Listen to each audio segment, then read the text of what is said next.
What if Ned Stark had done the unthinkable? What if, instead of hiding Lyanna Stark's truth beneath blood and snow, he had stood tall in the Godswood of Winterfell? And married his sister to Robert Baratheon with his own hands? No lies, no secret children, no tower of joy shrouded in mystery. Just Robert, Lyanna, and a vow made under the old gods in the Seven. Now imagine this. Lyanna still runs from Rhaegar, but she's not kidnapped. She escapes. She returns to Winterfell, broken but not beaten. And Robert Baratheon, furious, betrayed, still craving the crown, marches north not for vengeance but for a bride. The rebellion still burns in his blood, but the fire takes a new shape. Not destruction, power, legitimacy, legacy. And there, beneath the snow-covered heart tree, Ned stands as witness to history rewritten. Lyanna's eyes are cold, distant. She doesn't love Robert. Not anymore. Maybe she never did. But her hand doesn't tremble as Ned places it into Robert's. There's no joy in the union, only necessity, Stark honor, Baratheon rage. And a kingdom hanging in the balance. Jon Snow is never born, and the rebellion still comes. But it's different now. Rhaegar Targaryen is not hunted as a kidnapper, but as a traitor who dishonored a betrothed woman and threatened the realm's peace. Lyanna's words turned the tide. She doesn't speak of love. She speaks of fear, shame, manipulation. And Westeros, hungry for blood and blind to nuance, believes her. Robert's hatred becomes holy, and now, with a Stark wife and northern banners behind him, he storms the realm not as a rebel, but as a future king married into the most powerful family in the north. The Starks no longer sit on the fence. They ride at his side. Ned, no longer torn between love and loyalty, becomes Robert's sword and shield. The rebellion ends faster, more brutally. With Lyanna alive and Jon never born, the Tower of Joy is never a grave. Arthur Dayne never makes his last stand. And the truth, that fragile thing, dies long before the war is over. But here's where it gets crazy. With Lyanna as queen, Cersei Lannister never marries Robert. House Lannister doesn't bind itself to the throne through blood. Tywin waits, watches, plots. The Iron Throne is no longer gilded with gold, and it's stained with wolf blood. Robert rules, but he is not happy. He gets the crown, the war, the girl, but not the love. Lyanna sleeps cold beside him, distant as a ghost. She gives him no heirs, no laughter, no joy. The wine flows more freely than ever before, but it no longer dulls the ache. The wolf he chased became a cage. And Robert is not a man who lives well in a cage. Ned watches it all from the shadows of court. Hand of the king, yet never quite at home in King's Landing. He sees Robert spiral. He sees Lyanna fade. And he knows, gods forgive him, that perhaps the lie would have been kinder. Meanwhile, Cersei Lannister marries someone else. Perhaps a Tyrell. Perhaps a Frey. But her hatred simmers in a different direction. Denied a crown, denied power, she sets her sights on vengeance. And Tywin? Oh, he does not forgive insults to his house. The Lannisters wait, quiet, patient. Lions in tall grass, here's where it gets even darker. With no marriage alliance to the Lannisters, the crown has no gold. Robert's debts mount. The realm begins to rot from within. The Iron Bank grows anxious. Merchants whisper of instability. Storm's End can't feed the capital. The North, proud and distant, refuses to bleed for King's Landing. And Robert, once the hero of a generation, becomes a bloated relic on a crumbling throne. Then comes the question, who inherits? Lyanna bears no children. And Robert's bastards? They're everywhere, but legitimacy is everything. So House Baratheon turns inward. Stannis steps forward, dutiful, cold, resentful. But in this world he's not ignored. He's needed, yet Renly is loved, charming, young, the court flocks to him. And just like that, a second war brews. Not for the throne, but for the future of House Baratheon itself. Ned sees the storm coming, but his words fall on deaf ears. Robert drinks. Lyanna weeps. And the realm begins to fracture. And what of Daenerys? Across the narrow sea, her story is still born of exile. But without the threat of a Targaryen child on Westerosi soil, without Jon Snow, the urgency fades. Assassins are fewer. Spies grow lazy. She is allowed to grow, to learn, to burn slower. And Viserys? Still mad, still cruel, but he lives longer. Perhaps long enough to sell her to Khal Drogo. Perhaps long enough to see the first shadow of a dragon's wing. And if dragons rise again. Westeros will not be ready. But let's not get ahead of ourselves. Let's go back to Ned. He walks the halls of the Red Keep like a ghost. He watches his sister waste away under silks and steel. He watches Robert bleed his soul into cups and whores. And he wonders, was this what honor demanded? Was this the right choice? Or did he doom them all by trying to save her? He writes letters he never sends. He visits the Godswood alone. He avoids the throne room, avoids the council, avoids his own guilt. And then one day Lyanna falls ill. Not wounded. Not poisoned. Just tired. Her body breaks before her spirit does. And within weeks the Wolf Queen is dead. No heirs, no legacy. Just a name carved into stone. Robert drinks for days, then weeks, then months. And Ned, gods help him, is left with the pieces. But here's where the game shifts entirely. Robert, now truly alone, names Ned as Lord Protector. Not because he trusts him, but because he has no one else. Stannis and Renly circle like vultures. The court is split. And Tywin? Tywin Lannister sees his moment. He offers his daughter, not Cersei. No, she's too proud. He offers Myrcella young, beautiful, and the daughter Robert never had, and for a moment. Just a moment. The storm is held at bay, but the realm bleeds beneath the surface. The people whisper. The Lord's scheme.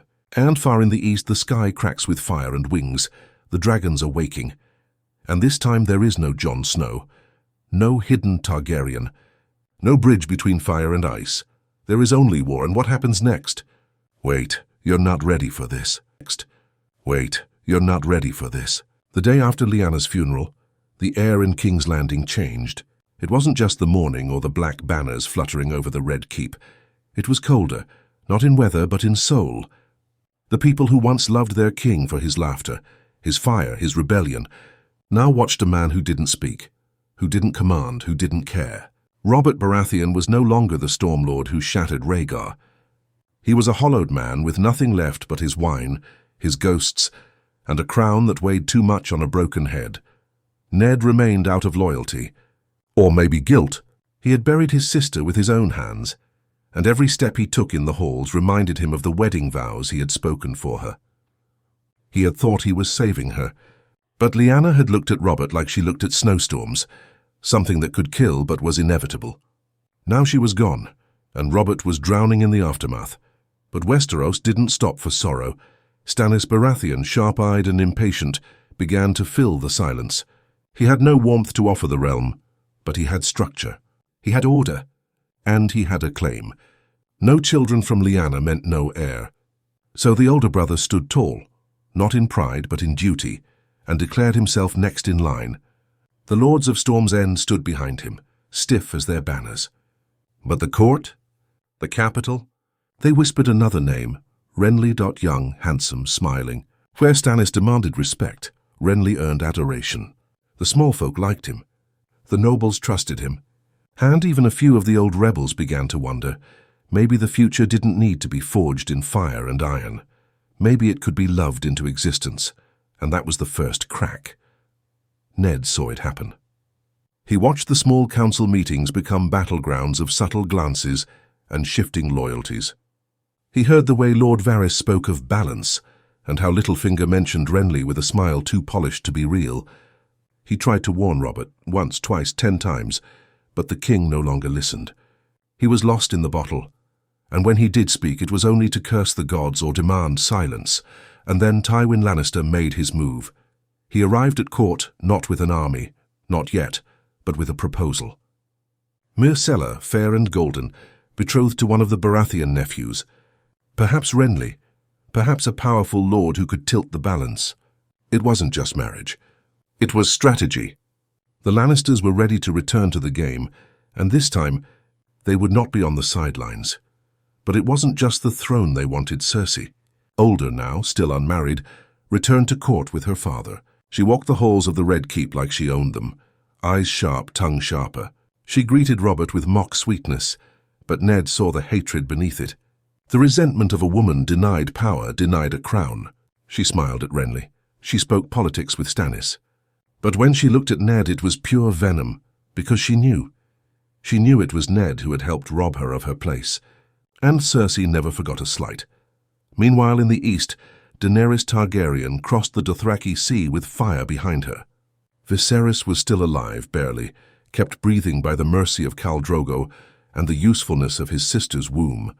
But the moment the dragons hatched, yes, dragons still hatched, everything changed. Daenerys became not a pawn but a queen, not a girl sold but a force rising, and for the first time Westeros had something real to fear, not rumors. Not forgotten names, fire, wings, and vengeance.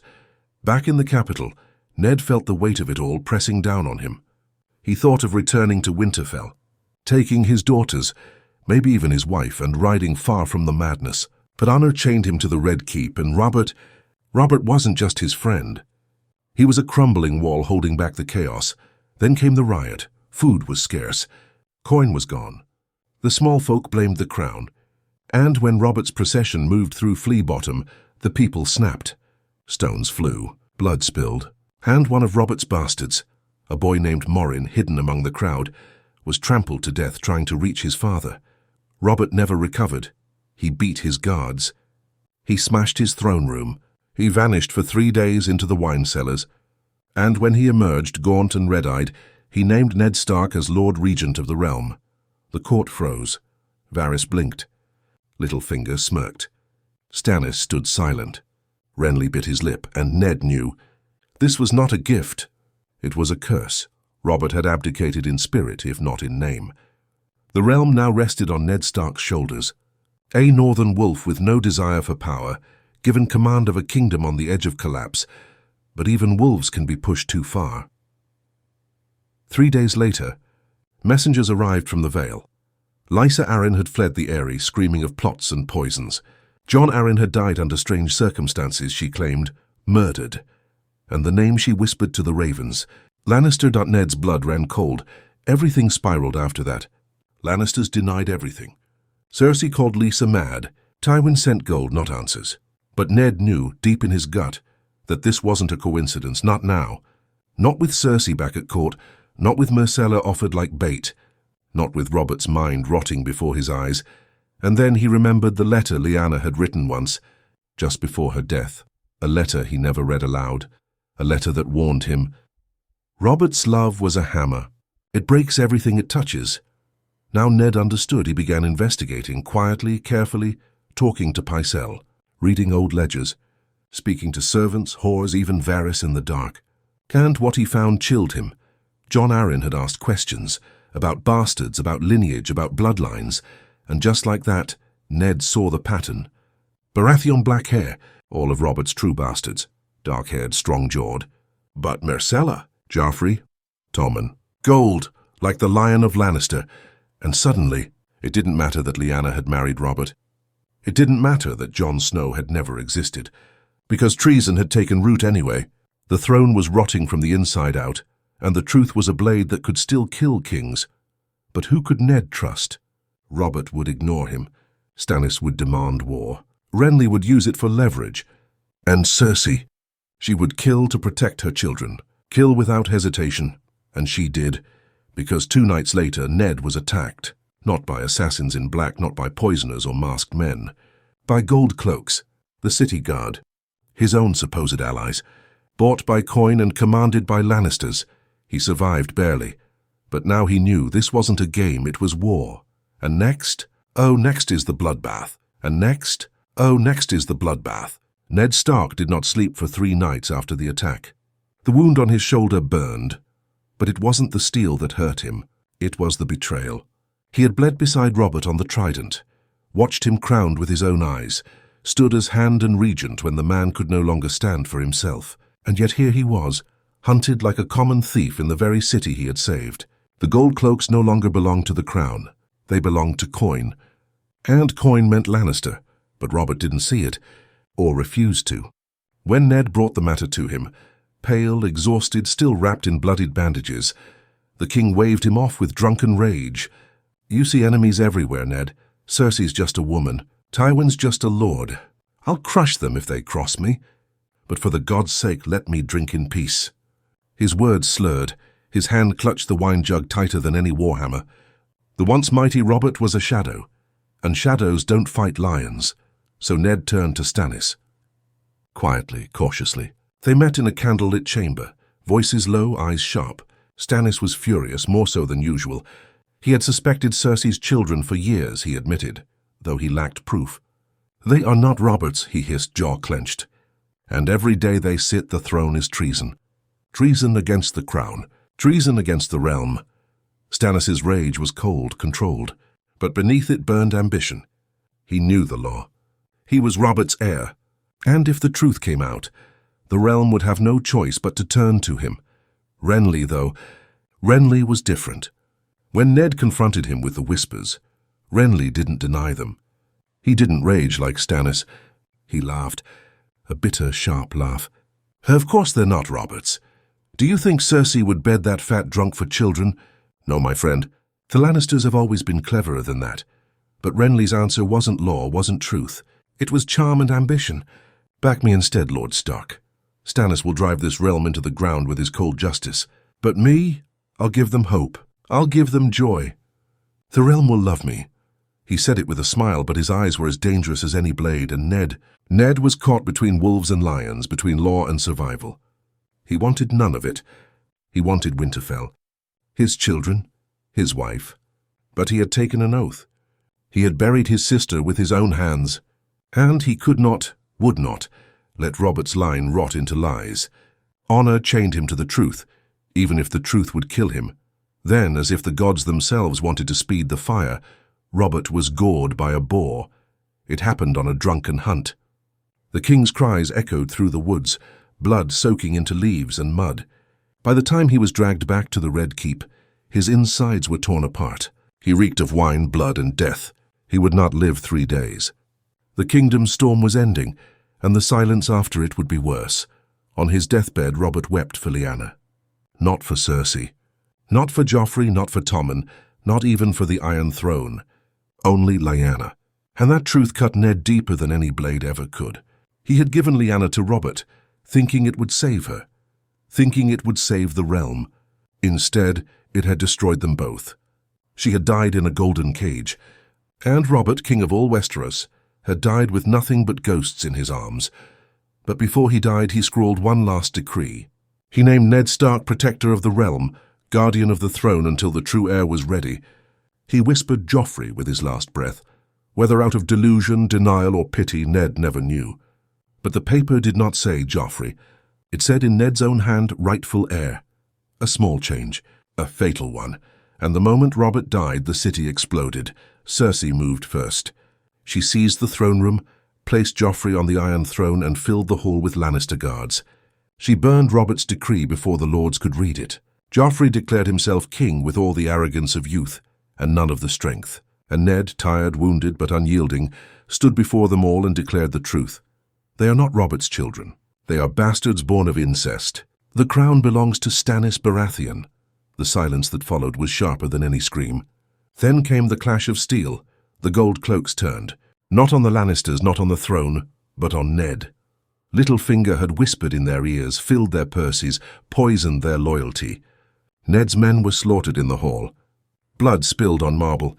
Swords clashed against shields, and Ned Stark, Lord of Winterfell, Hand of the King, Protector of the Realm, was dragged from the throne room in chains. But this wasn't the end. This was the spark. Word spread like wildfire. Stannis raised banners in the Stormlands, proclaiming treason in the capital. Renly fled south, gathering allies with promises of love and gold. Tywin called his banners, eyes already set on vengeance. And in the north, the wolves stirred. Robb Stark was young, but he was no fool. His father's imprisonment was a call to arms. The War of the Five Kings was about to begin. But this war was not the same one you know, because Lyanna had lived, because Jon Snow had never been born, because Robert had married Wolf instead of Lion. Everything was different and far away. Across the narrow sea, Daenerys Targaryen stood on the smoking sands of a funeral pyre, a newborn dragon on her shoulder, staring westward with fire in her eyes. The last Targaryen, stronger than before, no longer hunted, no longer hidden, waiting, growing, and Westeros, fractured and bleeding, would never be ready. But here's where it gets insane. The first head to roll in this war would not be Ned's, not this time. Whose do you think it will be? Stannis? Renly? Cersei? Or someone else entirely? Cersei? Or someone else entirely? The executioner's block stood empty that morning, and the realm held its breath. Every whisper in King's Landing had placed Ned Stark's head upon it. The gold cloaks had dragged him through the streets, beaten but unbroken, and the people expected the show to end as they had seen before. A northern lord with his head struck from his shoulders, his honor bleeding into the dust. But it did not happen. Cersei was cleverer than that. She had seen how Robert's death left the court shaking, how the lords whispered in corners, how the small folk spoke of riots. A Stark's blood would ignite the north before Joffrey's crown had time to take root. Instead of killing him, she made a spectacle of mercy. Ned was paraded before the court, broken sword in hand, and Joffrey, drunk on power, declared him guilty of treason, but spared by the benevolence of his king. He was thrown into the black cells to rot in chains as a lesson. To the court it was a show of strength. To the wolves of the north it was a declaration of war, and war came faster than fire spreads through dry grass. Robb Stark raised his banners. Winterfell thundered with drums, and the lords of the north answered the call. Grey wind howled at his side, and men swore oaths not for crowns or gold but for blood and vengeance. "We will bring him home," they swore. The young wolf was born not in glory but in fury, his first war cry echoing through the snows. In the south, Stannis moved with cold certainty. He declared Joffrey a false king, and Cersei a traitor to the realm. His ravens flew across Westeros, carrying the truth of incest to every lord willing to listen. Some denied it, some ignored it, but enough believed. Law was on his side, and though he lacked charm, he commanded fear. He had the ships. He had Dragonstone. He had righteousness. Renly, meanwhile, took another path. With the Tyrells at his back, he painted himself as the king the people deserved. Young, handsome, golden, loved. Where Stannis offered law, Renly offered laughter. Where Stannis demanded, Renly promised. And though his claim was weaker, his popularity was stronger. A smiling rose in his hand was more appealing to lords tired of war than Stannis' iron fist. 3 kings, 1 throne, and a wolf caged in the capital. But Tywin Lannister would not wait for the storm to come to him. He rode out with fire and sword, calling his banners to Harrenhal, spreading Lannister gold like poisoned honey. Cersei had Joffrey crowned, but Tywin would make sure he ruled in truth, or not at all. His wrath was silent, methodical. The wrath of a lion denied his prey for too long. He whispered to Jaime, sharpened Cersei, polished Joffrey's arrogance into cruelty. The realm would bend or it would burn, and still the east stirred. Daenerys Targaryen stood taller now, her dragons no longer helpless hatchlings, but growing, screaming creatures of fire and shadow. Viserys was dead. Melted crown of gold poured over his head by Khal Drogo's hand, and Daenerys was free of his madness.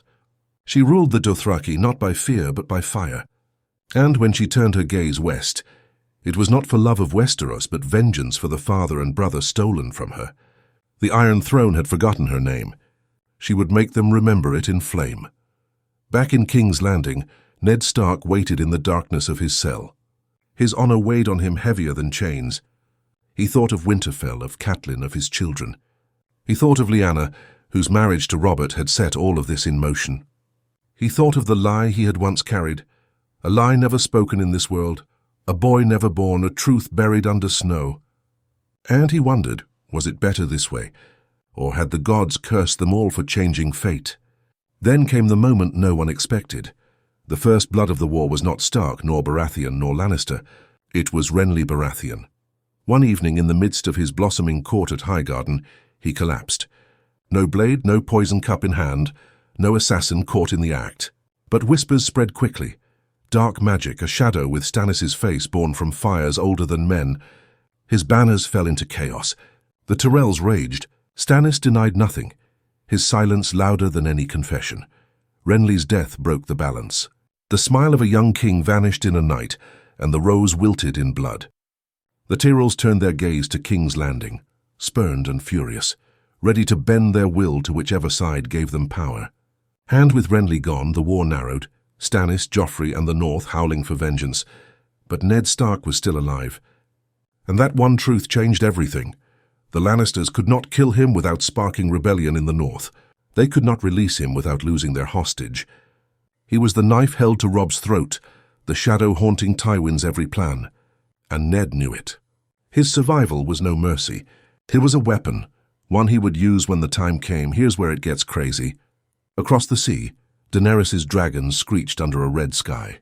In the north, ravens brought word that the wall was stirring with whispers of shadows and dead men walking. And in the south, 3 crowns glittered with blood. The realm was tearing itself apart. And in its heart, one man sat in chains, his honor unbroken. But honor cannot stop war. But honor cannot stop war. The banners of war unfurled like storms on every horizon.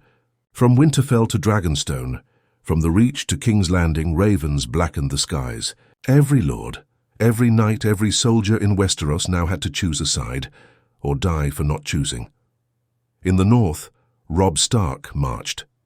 His army thundered across the neck, wolves at the front, spears and banners at their backs.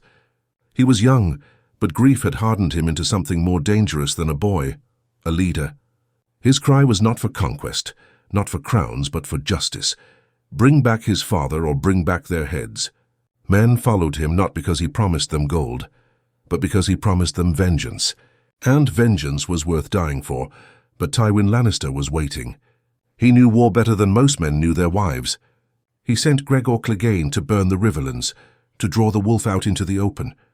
Villages screamed. Rivers ran red. And soon, every raven flying into Winterfell carried the same message: ride fast or lose everything. Robb had no choice. He marched harder, faster, colder. The north was on fire, and he would not let it burn alone. Meanwhile, Stannis gathered his fleet at Dragonstone. Black sails cut across the water, iron and discipline steering every stroke. Stannis was no man of speeches, but his men followed because they feared him, and sometimes fear is stronger than love. With Renly dead, his banners swelled, though not as many as he had hoped. Still he had something greater: Melisandre. The Red Priestess whispered of gods, of fire, of destiny. She promised him victory, not by steel alone, but by shadows and flame. And Stannis, grim, bitter Stannis, listened. At court, King Joffrey played king, but Cersei ruled. She pulled strings, sharpened knives, and smiled through venom. Joffrey sat the Iron Throne with arrogance dripping from every word, declaring death for traitors and blood for loyalty. But Cersei's hand guided the blade. She had one goal: keep her children on the throne at any cost. And she knew Ned Stark was the key, which is why she didn't kill him. Not yet. She offered him freedom in exchange for fealty. Bend the knee, call Joffrey the rightful king, and he could return to Winterfell.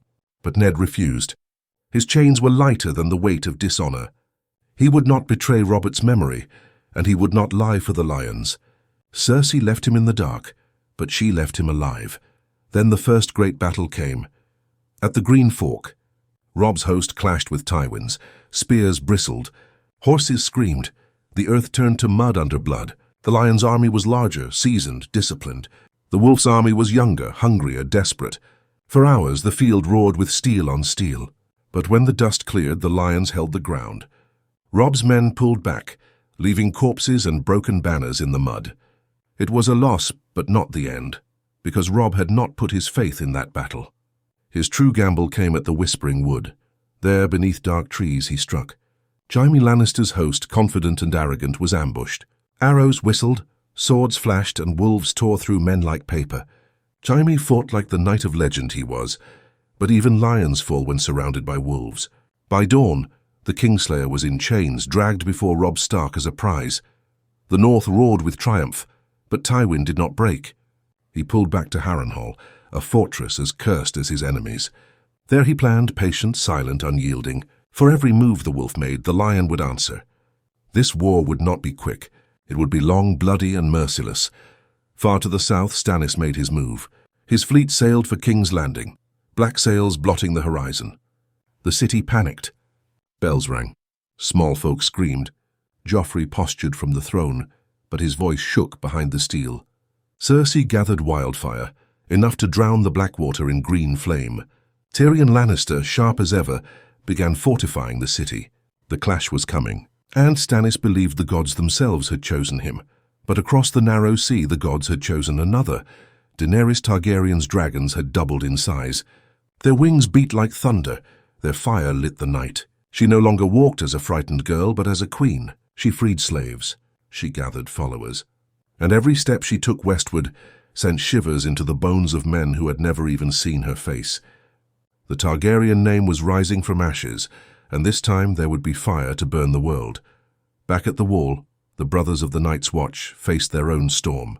Wildlings gathered beyond, speaking of shadows that walked with the cold, of blue-eyed corpses that would not stay buried. But in this world there was no Jon Snow, no bastard to rise, no hidden Targaryen wolf to bind ice and fire. The wall stood weaker. The Watch stood fewer, and when the dead began to march, there would be no hero to stand between them and the realm, but no one in the south cared. Not yet.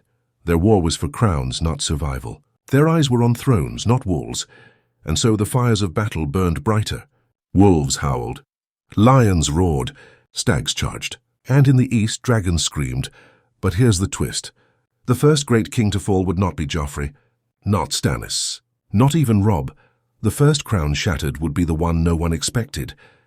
The Blackwater burned. Green fire roared across the bay, swallowing ships whole, painting the night sky with emerald light. Stannis Baratheon's fleet shattered under the storm of wildfire, his soldiers screaming as the river boiled beneath them. For a moment, the realm believed the lions had won, that Cersei's cunning and Tyrion's fire had saved King's Landing from the shadow of Dragonstone. Bells rang. Small folk cheered. Joffrey preened upon the Iron Throne as though he had struck the match himself. But war is never that simple. Stannis lived. Scarred, broken, furious, but alive. Dragged from the waters by his men, he returned to Dragonstone with vengeance etched into his bones. The Red Woman whispered that his time was not over, that the Lord of Light had spared him for greater fire yet to come, and Stannis, the man who bent for no one, bent to her flame. In the Riverlands, Robb Stark's victories piled higher, yet so did his burdens. Jaime Lannister's capture was a weapon, but it drew sharper edges with every passing day. Catelyn urged him to use the Kingslayer for peace. His lords urged him to use him for war. Robb's young face hardened with every counsel, his boyhood burning away in fire and blood. When ravens brought word of Winterfell's danger, of Theon Greyjoy's betrayal and smoke rising from the castle, Robb nearly broke. His oldest friend had stabbed him in the back, and his home stood in ashes. But he could not turn north. The south chained him to its wars, and Tywin Lannister. He struck not with fire, but with patience. He rode south when the wildfire consumed Stannis, sweeping into King's Landing at the head of fresh Lannister forces. He claimed victory not with swords, but with timing, letting others bleed while his lions arrived to feast. The Tyrells bent knee to him after Renly's fall, eager for marriage, eager for crowns, and just like that the roses bloomed beneath the lion's paw. Margaery Tyrell became betrothed to Joffrey, sealing a union that bound the Reach to the throne. Cersei smiled as though it had been her plan all along. But her eyes burned with hatred for every chain of alliance that bound her family tighter to men she did not trust. Her love was only for her children, and when she looked upon Joffrey, cruel, unstable, unfit, and she saw both her triumph and her doom, and yet, for all her plotting, for all her victories, the realm began to slip through her fingers because Ned Stark still lived. His cell had not broken him. Whispers of his survival spread across Westeros like wildfire of another kind. The North fought harder knowing their lord still breathed. Men rallied not for a memory, but for a chance to free him. Even in King's Landing, servants and guards whispered of the wolf caged beneath their feet. He was no longer just a prisoner. He was a symbol, and symbols are harder to kill than men. Far to the east, Daenerys Targaryen's dragons spread their wings wider, their fire hotter with each passing season.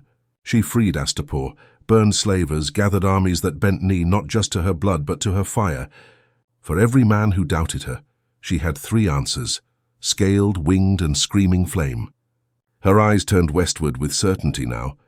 Not if, but when, and in the far-frozen north the wall trembled. The dead walked. Wildlings fled south in numbers unseen for centuries. But the Watch was blind, fractured, weak. No Jon Snow to rise as Lord Commander. No secret Targaryen to bridge fire and ice. The wall stood as stone alone, and stone cannot fight shadows. Back in the capital, the great game reached its shattering moment. The boy King Joffrey, drunk on his own power, struck fear not just into small folk but into lords who had once bowed easily. His cruelty turned allies to doubt, his arrogance fed the flames of rebellion, and during one feast, one poisoned cup, the lion's golden heir collapsed. Joffrey Baratheon, choked purple and clawing at his own throat, died before the court that crowned him. The lion roared, but its cub was gone. Chaos exploded. Cersei shrieked vengeance at every face she saw. Tyrion was accused. The Tyrells whispered of broken promises. Tywin seized control with cold precision. But the crown was empty once more, and the realm stood on a knife's edge. Stannis saw opportunity. The North howled louder. The Tyrells schemed deeper, and Daenerys' dragons grew hungrier. Yet through it all, one truth remained. Ned Stark was still alive. He was no longer Hand, no longer Lord Regent, no longer even free. But he was the one man whose honor could shatter every lie, whose survival chained the war together, whose death could ignite it into something worse than rebellion. And that, my friends, is the cruelest twist of all. Ned Stark had thought he saved his sister by marrying her to Robert. He had thought he saved the realm by protecting her honor. But what he had truly done was delay the doom, twist the fates, and build a future where fire and ice had no bridge, only war.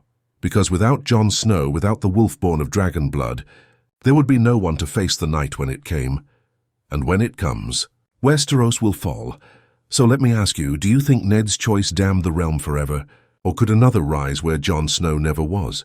Because the dragons are coming, the dead are marching, and the throne bleeds. This was the last part of the storm.